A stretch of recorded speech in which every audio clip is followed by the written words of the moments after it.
In America, a land built by many hands, black, white, Latino, Asian, native, immigrant, and more, we still carry the scars of division. This is the story of a proud man who believed skin color defined worth, and the worker he humiliated every day. One stormy night changed everything, when the man he crushed became the man who saved his life. It's a story of pride shattered, forgiveness given, and a reminder that in this nation of many communities, our greatest strength is when we rise together as equals. Richard Miller was born into privilege. His father, Henry Miller, owned more than 600 acres of farmland that stretched as far as the eye could see. As a boy, Richard grew up watching workers bend their backs under the hot southern sun, while his father sat on the porch, sipping sweet tea, giving orders. Henry would often lean down to his son and say, "Remember this, boy. Some men are born to command and others are born to serve. That's how God made the world." Those words burrowed into Richard's heart like roots, shaping his view of life. As he grew older, he repeated them proudly, believing himself destined to be a man of power. By the time Richard inherited the farm, he was known in town not just for his wealth but for the pride in his stride, the sharpness in his voice, and the way he demanded respect from everyone. He was tall, broad-shouldered, and carried himself like a general surveying troops. In town, Richard always sat at the corner cafe with other landowners, his boots polished, his hat tilted just so. He spoke loudly, laughed even louder, and made sure every worker who passed by lowered their head. People whispered about him, some with admiration, others with resentment, but Richard only cared that they acknowledged his authority. Power, after all, was what gave his life meaning. But not far from Richard's proud world lived James Carter. James's life was built on struggle, but also on dignity. His parents had worked hard all their lives, scraping pennies to feed their children. They had taught James to hold his head high even when the world tried to push it down. His mother often said, "Dignity is not what others give you, James, it's what you carry inside." His father, a man of quiet wisdom, told him, "This land may not be ours, but your hands, your sweat, those belong to you. Don't let anyone make you ashamed of them." James carried those lessons into adulthood. He married Angela, a woman with kind eyes and a voice that could soothe even the hardest day. Together, they built a modest home on the edge of the Miller land, raising 2 children, Daniel, 11, curious and thoughtful, and Sarah, 9, bright and fearless. James dreamed of a future where his children would not have to live under the weight of prejudice, where they could chase dreams bigger than the farm, bigger than the town. Every morning, James woke before the sun. He tied his worn boots, kissed Angela on the cheek, and stepped out into the cool air. By the time dawn painted the sky in soft pinks and oranges, he was already in the fields, pushing the plow, mending fences, checking machines. He worked until sweat soaked his shirt and his muscles ached, but he never complained. His hands were rough, his back often sore, yet his heart stayed steady. "This is for Daniel and Sarah. This is so they can have more than I ever did." But Richard never saw the dignity in James's labor. To Richard, James was just another worker, someone to bark orders at, someone whose worth ended the moment his shift was done. Richard often humiliated him in front of others. If James dropped a tool, Richard would snap, careless as always, "Carter." If the weather ruined part of the crop, Richard would growl, "You should have worked harder." No matter how tirelessly James gave of himself, Richard found a way to belittle him. At first, James thought silence was strength. He kept his head down, letting insults roll off his back. But inside, they cut deep. At night, he sometimes sat on the porch staring at the stars while Angela rubbed his shoulders. "Why do you let him talk to you like that?" she would whisper. James sighed. "Because every day I survive his words is another day I put food on this table. One day, Angela, our children will rise above this. One day, Daniel and Sarah will walk free." The town itself mirrored the tension between Richard and James. On Sundays, families gathered at church, singing hymns about love and brotherhood, but outside the sanctuary, divisions ran deep. The cafe on Main Street buzzed with gossip, much of it whispered judgments about who was keeping their place and who was getting too bold. The general store carried goods for everyone. Yet even there, stares and mutters reminded the black families that they were never truly welcome. Children absorbed what their parents taught. White children strutted with the confidence of inherited privilege, while black children walked cautiously, already learning to shrink themselves. Yet in secret corners, at the creek, behind the schoolyard, under the cover of night, some dared to play together, breaking the invisible rules their parents enforced. Daniel once returned home, his face glowing with excitement. "Papa, I played marbles with Thomas Miller today." James smiled faintly, though his heart clenched. He knew those innocent games would soon be stolen by prejudice. Richard's arrogance grew heavier with each year. At the bar, surrounded by friends, he bragged about the discipline he gave his workers. "If you don't keep them in line," he sneered, "they start thinking they're equal." His friends roared with laughter, raising glasses in agreement. James heard the echoes of those words in the way other workers treated him. Some avoided him, afraid of sharing in his humiliation. Others envied his strength and whispered behind his back. But James pressed on, shoulders straight, his silent dignity a shield against the cruelty of the world. Still, every man has a breaking point. One hot summer afternoon, under the burning sun, James collapsed briefly from exhaustion. Richard, instead of offering water or rest, barked loud enough for everyone to hear. "Pathetic. You can't even handle a little heat? My children have more strength than you." Laughter rippled among the men. James's face burned with shame. That night, as Angela held him, he whispered through clenched teeth, "One day Richard Miller will understand. One day he will see that a man's worth is not his skin, not his money, but his heart." Neither man knew how soon that day would come. The day of the storm began like any other, but the air carried a strange heaviness. Morning sunlight burned bright, yet by noon the sky turned gray and the wind began to whisper through the trees with a restless tone. People in town glanced upward, muttering about rain. At the general store, the clerk shook his head. "Feels like a big one's coming tonight. Best tie things down." James Carter worked in the fields, tightening the plow harness when he noticed the stillness. Even the birds had gone quiet, their songs replaced by an eerie silence. He straightened, wiped his brow, and looked toward the horizon where dark clouds gathered like an army preparing for battle. Something in his gut tightened. Storms were not uncommon, but this one felt different, angrier, heavier. At dinner that evening, Angela served stew while the children chattered about school. The windows rattled as gusts of wind pressed against the glass. Daniel's eyes grew wide. "Papa, will it be bad?" James gave a reassuring smile. "We've been through storms before. As long as we're together, we'll be fine." He spoke with confidence for his children's sake. But deep down, unease gnawed at him. Meanwhile, Richard Miller was at the town bar, laughing too loudly, ignoring the storm warnings. His friends warned him, "Best head home, Richard. Roads'll flood quick tonight." Richard waved them off. "A little rain doesn't scare me. I've driven these roads my whole life." Pride filled his voice, as if nature itself should bow before him.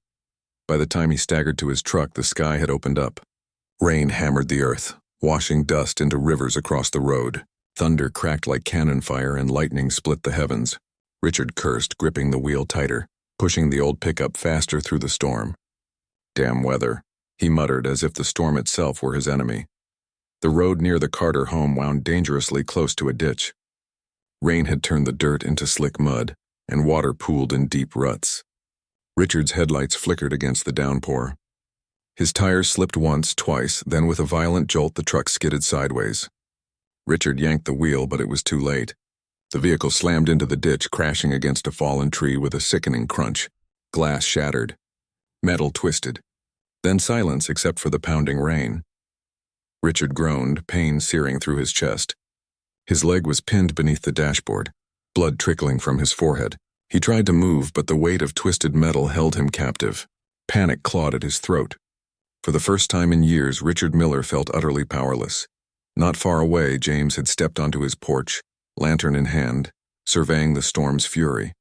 Lightning flashed, illuminating the landscape in brief, haunting bursts. That's when he heard it. The distant screech of metal, followed by the hollow crash of impact. His heart leapt. He strained his ears through the roar of the rain. Somewhere near the road, disaster had struck. Angela appeared at the door. "James, what is it?" He hesitated, the lantern shaking slightly in his hand. He thought of his children asleep inside, the storm raging around them. He thought of the danger. Then he thought of the sound, and the possibility of someone trapped, hurt, alone. "Stay with the kids," he said firmly. "I need to check the road." Angela's voice trembled. "James, it's too dangerous."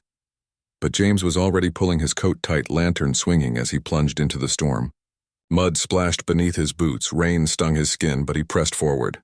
With each step, the sound of the wreck grew clearer, the groans of a man, faint but desperate. When James reached the ditch, the lantern light revealed the wrecked truck. His breath caught.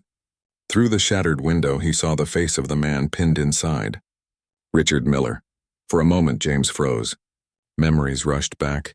The insults, the laughter of other workers at his expense, the years of humiliation. Here was the man who had ground his dignity into the dirt, now broken and helpless. James's jaw tightened. A voice inside whispered, "Leave him, walk away. Let the storm take him." But another voice rose louder, his father's voice, calm and steady. "Your dignity is not what others give you, James. It's what you carry inside." His mother's words followed. "Don't let bitterness make you less than who you are." James closed his eyes, the storm howling around him, and made his choice. He waded into the ditch, lantern held high, shouting over the rain, "Richard, can you hear me?" Richard's eyes fluttered open, pain etched across his face. "Carter?" His voice cracked with disbelief. "What the hell are you?" A groan cut him off as pain surged through his chest. James set the lantern on the ground, bracing himself against the twisted door. He pulled with all his strength, muscles straining, but the metal held fast. "Hold on," James said, his voice steady. "I'm not leaving you." Richard coughed, rain mixing with the blood on his face. Why would you help me?" James didn't answer. He focused on the door, pulling until his arms burned. Lightning lit the sky, revealing the sheer determination on his face. With a final heave, the door groaned and gave way. James reached inside, grasping Richard's arm. "Come on. You're not dying in this ditch tonight." Richard cried out as James freed his trapped leg, the pain nearly unbearable. Inch by inch, James dragged him out of the wreckage, cradling his weight as the storm raged on. They stumbled through the mud, every step a battle. Richard leaned heavily against him, too weak to resist, too broken to argue. At last, James pulled him onto the road, laying him down beneath the flickering lantern. Richard gasped for breath, staring up at the man who had saved him.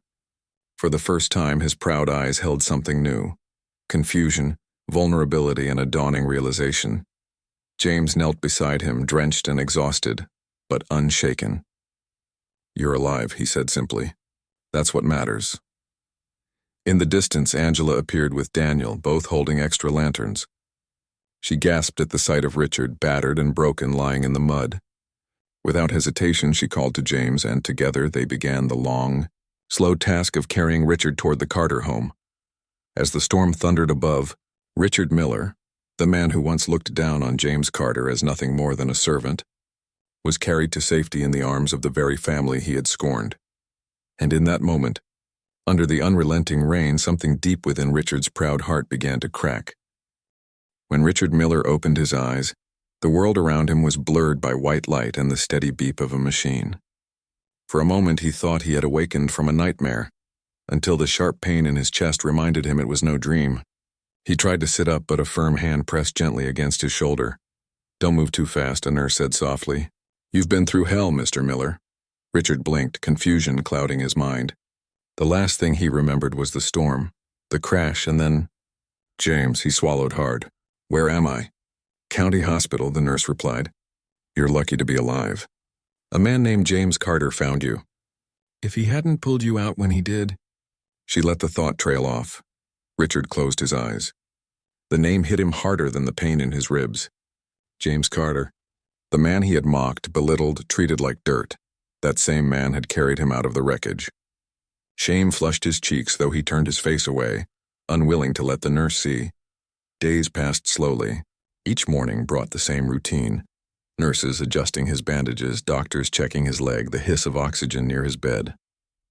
But the silence afterward was the worst. In those quiet hours, Richard's thoughts tormented him. He replayed years of cruelty, the sneers, the cutting remarks, the way James had stood silent while Richard stripped him of dignity. Now those memories felt like poison in his veins. One night, long after visiting hours, Richard stared at the ceiling, the hospital dark, except for the glow of the hallway light seeping under the door. He whispered to himself, "Why did he save me? His voice cracked, thin and broken. For the first time in his life, he had no answer. Meanwhile, James wrestled with his own emotions. After dragging Richard into his home that stormy night, he and Angela had done what they could, stopping the bleeding, warming him by the fire until help arrived. The children had watched wide-eyed as the man who had humiliated their father lay helpless on their couch. Daniel had whispered, "Papa, why him?" James had only said, "Because it's the right thing." But in the days that followed, James felt the weight of his choice. At work, whispers spread quickly. Some of the other workers praised him quietly, admiring his courage. Others mocked him behind his back. "Carter saved the master," one man sneered. "Guess he forgot who keeps him down." Even within his own community, opinions were divided. At church, an elderly man shook his head at James. "Why risk your life for someone who wouldn't lift a finger for you? Let him learn his lesson." James listened in silence, though his heart ached. He knew many would never understand. But deep inside, he believed he had done what was necessary. "I couldn't let him die," he told Angela one night. "If I had, what would that make me?" "No better than him." Angela nodded, touching his hand. "You did what was right. That's what matters." Yet James could not shake the unease. He wondered what Richard thought of him now, whether the man felt gratitude, or if his pride still blinded him. Back at the hospital, Richard's friends visited, bringing flowers and loud laughter that filled the room. They clapped him on the back, called him lucky, joked about his driving. But when they mentioned James's name, Richard grew quiet. One friend chuckled, "Imagine that. Carter dragging you out like some hero. Bet he'll expect a raise now." Laughter followed, but Richard did not join in. Instead, he stared at his hands, feeling smaller than he ever had in their company. The town itself buzzed with gossip. At the cafe, conversations circled endlessly. "Did you hear Carter saved Miller's life?" Some said with astonishment. "Maybe things will change now," others scoffed. "Don't be foolish. Men like Miller don't change. Gratitude doesn't erase bloodlines." Children, too, carried the whispers into their play. Some mocked Daniel at school, sneering, "Your daddy's the white man's dog." Daniel clenched his fists, tears burning in his eyes. But Sarah stood beside him, fierce and unyielding. "Our father's a hero," she shouted. "He saved a life." "What did your fathers do?" Her defiance silenced them for a moment, though it earned more cruel laughter later. For James, the hardest moment came a week later when he finally visited Richard in the hospital. He hesitated at the door, unsure whether to enter. Richard lay propped against pillows, pale and weary. When their eyes met, silence filled the room like a heavy fog. Richard cleared his throat, words catching. "Carter," James nodded. "Mr. Miller," again silence. Richard's pride warred with his conscience. His mouth opened, then closed. Finally, he whispered, "You saved my life." James shifted uncomfortably. "I did what anyone should have done." Richard's gaze dropped. "Not anyone, not me. Not the man I've been to you." His voice cracked, brittle with something James had never heard before, humility. For a long moment, James said nothing. He studied Richard, the proud landowner now reduced to a man searching for words. At last, James said quietly, "Maybe this is your chance to be different." Those words lingered with Richard long after James left. That night, as rain tapped gently against the hospital window, Richard wept for the first time in decades. Richard Miller left the hospital weeks later with a limp and a scar running across his forehead. He leaned heavily on a cane, a shadow of the proud man he had once been. His truck remained a twisted wreck in a junkyard, a silent monument to his arrogance. Yet the deeper wreckage was inside him. Every step he took was haunted by the memory of James Carter's hands dragging him from the ditch, by the sound of his voice saying, "Maybe this is your chance to be different." At first, Richard avoided the public eye. He stayed on the porch of his big farmhouse, staring across the fields. Workers moved quietly in the distance, but Richard no longer barked orders. He felt unworthy of command. When he did speak, his voice lacked the certainty it once carried. Some workers noticed and exchanged puzzled glances. Others whispered that the storm had broken him, that Richard Miller was no longer the man they feared. Inside the town, the gossip grew louder. Some said, "Maybe he's learned a lesson." Others scoffed, "Men like Richard don't change. He'll be back to his old ways soon enough." The uncertainty swirled like smoke waiting to clear. For James, the days after the hospital visit were heavy. He still rose before dawn, still worked with steady hands, but inside, he wrestled with emotions he could not name. Forgiveness did not come easily. He had pulled Richard from death's grasp, but could he truly let go of years of humiliation? Sometimes, late at night, he walked alone by the creek, asking God why he had been chosen to carry such a burden. Angela would find him sitting in the dark and whisper, "Your heart is heavy, James, but you did the right thing. Don't let regret poison it." Meanwhile, Richard began making small, clumsy attempts at change. One morning, he arrived at the fields earlier than usual, cane in hand, watching the workers. For the first time, he carried not a ledger or a whip of words, but a thermos of coffee. He approached James cautiously, as if stepping onto fragile ice. "Carter," he began, clearing his throat. "I brought some coffee. Thought you might use a cup." James looked at him, startled. He studied Richard's face, searching for mockery, but found only awkward sincerity. Slowly, James accepted the cup. "Thank you," he said flatly. The exchange lasted only seconds, but for Richard it felt monumental. The first brick laid on a long road toward redemption. Still, not everyone welcomed Richard's changes. His old friends grew restless. At the bar, they joked less and questioned more. One evening, Thomas Grady, a fellow landowner, leaned across the table, sneering. "What's this I hear about you bringing coffee to Carter?" "Don't tell me you've gone soft." Richard's jaw tightened. Once he would have laughed along. Now the words cut differently. "He saved my life," Richard said quietly. Grady barked a laugh. "So what? You'd be dead if not for him. That doesn't mean you owe him friendship." Richard stared into his glass. "Maybe I do." The table fell silent, tension thick. His friends exchanged uneasy glances. For them, Richard's humility was unsettling, even dangerous. If a man like Richard Miller could bend, what did that mean for the order they clung to? The tension spilled beyond the bar. At the cafe, people debated heatedly. Some said Richard's change was a sign of hope, proof that even the proud could learn. Others muttered that he was betraying his bloodline, forgetting the old ways. The community began to split, cracks widening with each passing week. For James's children, the shift was especially confusing. At school, Daniel noticed Richard's grandson staring at him differently, not with open disdain, but with something like curiosity. One afternoon, the boy approached quietly. "My grandpa says he's sorry for the way he treated your dad." Daniel blinked, unsure how to respond. For a child to carry such words was both strange and heavy. At home, Daniel asked James, "Papa, do you think Mr. Miller really means it?" James sighed, pulling his son close. "I don't know yet, but sometimes a man's actions speak louder than his words. We'll see what he does," and Richard tried. He began paying workers more fairly, offering extra supplies during hard weeks. He stood beside James in the fields instead of above him. When a machine broke, Richard, though clumsy with his injured leg, picked up a wrench and joined the repairs. The workers exchanged wary glances, unused to such behavior. Some softened, others scoffed. But change invited confrontation. One hot afternoon, as Richard handed James a jug of water, Thomas Grady arrived, sneering. "What the hell are you doing, Miller? Serving your worker like some kind of servant?" His voice dripped with contempt. Richard straightened, cane digging into the soil. "I'm treating him like a man." Grady's eyes narrowed. "You've lost your damn mind." "No," Richard replied, his voice steady. "For the first time, I think I found it." The argument spread through town like wildfire. By evening, half the cafe was buzzing about Richard's defiance. To some, he was a man awakening to truth. To others, he was a traitor. James watched cautiously. He saw Richard's effort, but also his struggle. Forgiveness tugged at him, but wounds do not heal overnight. One evening, James confronted him directly. "Why now, Richard? Why change after all these years?"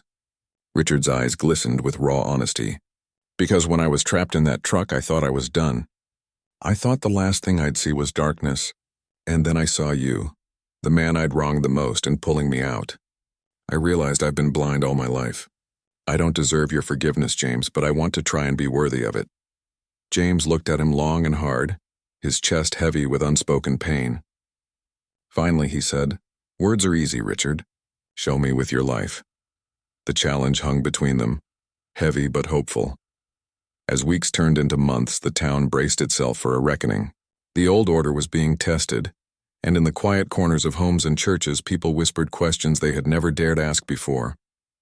Could a man like Richard truly change? Could forgiveness bridge wounds carved by generations? For Richard and James, the answer was still unwritten, but both men knew one thing. The storm had not only destroyed a truck, it had shaken the very foundations of who they were. The town hall had not been so crowded in years. Word had spread quickly.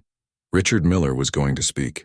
Farmers, merchants, families from both sides of the tracks, they all gathered, the air thick with anticipation and suspicion.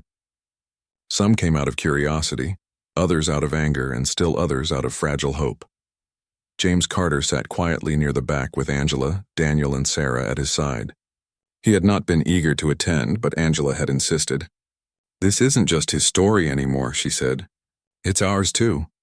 At the front of the hall, Richard leaned heavily on his cane as he stepped to the podium.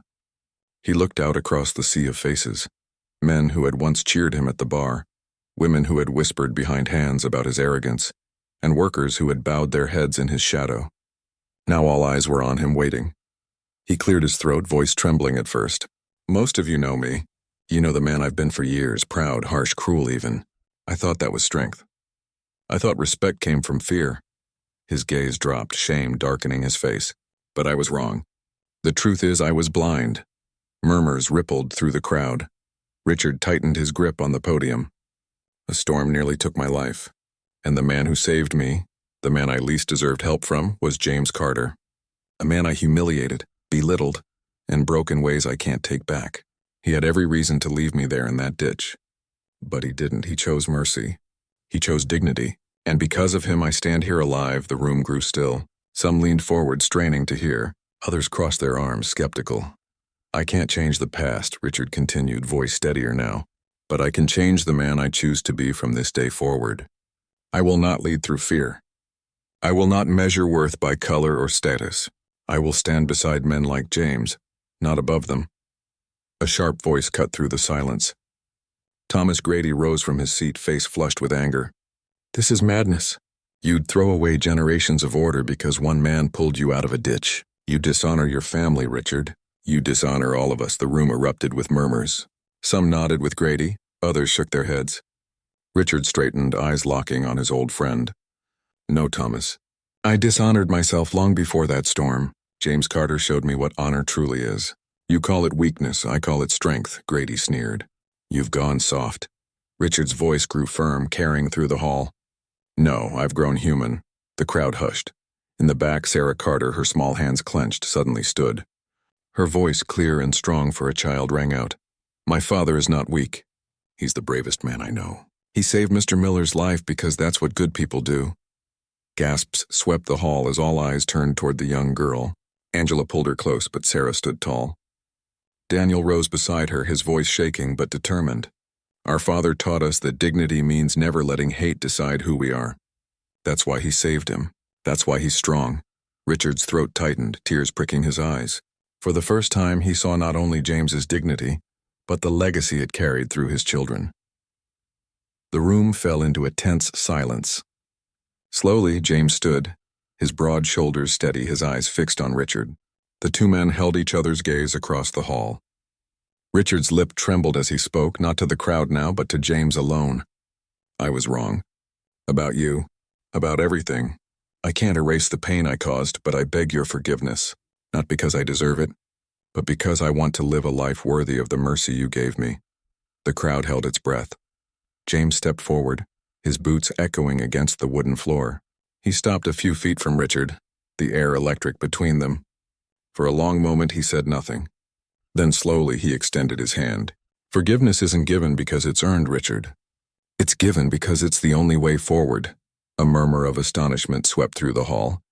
Richard's face crumpled as he reached out, gripping James's hand with both of his.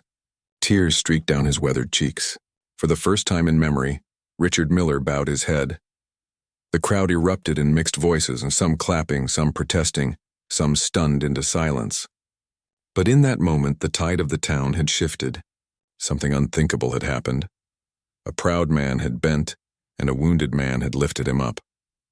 Weeks later, the change began to ripple outward. Richard worked alongside his laborers, his cane planted firmly in the soil as he leaned down to mend fences and haul grain. He paid fair wages, sat with workers at lunch, and spoke to them as men, not servants. Some accepted his change quickly, others cautiously, A few turned away altogether, unable to accept the new order. But slowly, steadily, the walls of division began to crack. At school, Daniel and Sarah found fewer taunts and more curious questions. Children whispered about the day their father stood tall in the town hall, about the moment Richard Miller bowed his head. Some mocked still, but others, quietly, bravely, began to sit beside them at lunch, play ball with them after class. One Sunday morning, the doors of the church opened wider than ever before. Richard walked in with his family, and to the astonishment of all, James and his family entered with him. The pews that had once divided communities now held them side by side. Hymns rose louder, richer, as voices blended together. Years later, people in town would still talk about the storm. Not the thunder or the rain, not the wrecked truck or the scar on Richard's face, but the night a man chose mercy over hate, and another man chose humility over pride. It became a story passed down to children, a reminder that dignity is not about power, but about the courage to see humanity in each other. And for Richard and James, though scars remained, so did something stronger.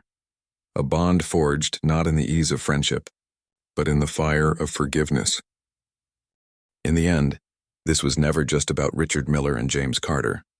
It was about something larger, a question America has asked itself for generations. Can a nation built on so many hands, so many histories, so many scars, truly learn to live as one people? Richard carried the pride of the old order, the belief that worth could be measured by skin, by power, by fear. James carried the weight of generations who had suffered beneath that order, yet he held on to dignity, onto mercy, onto hope. When their lives collided in the storm, it was not just a man pulling another from wreckage. It was the beginning of a truth America still needs to hear. That mercy is stronger than hate, that humility is stronger than pride, and that forgiveness, though painful, is the only road forward. This story belongs to every community that calls this land home, to black families who carried dignity through centuries of injustice, to white families learning that strength is not domination but compassion, to Latinos who built and still build the backbone of this nation with their hands and hearts, to Asians who brought culture, discipline, and resilience, to Native peoples whose spirit still breathes in this soil, and to immigrants from every corner of the earth who came here searching for a dream. We are not perfect. Our history is not clean, but like Richard and James, we are given moments, storms that test who we are. And in those moments, the choice is ours, to cling to pride or to reach for forgiveness. So when the story of Richard Miller and James Carter is told, let it not just be about two men in a small town. Let it be about us, about an America still learning, still struggling, still reaching, because the measure of this nation will never be in the power of a few, but in the dignity we give to one another. And if forgiveness can grow in the hardest of hearts, then maybe, just maybe, America's best chapters are still unwritten.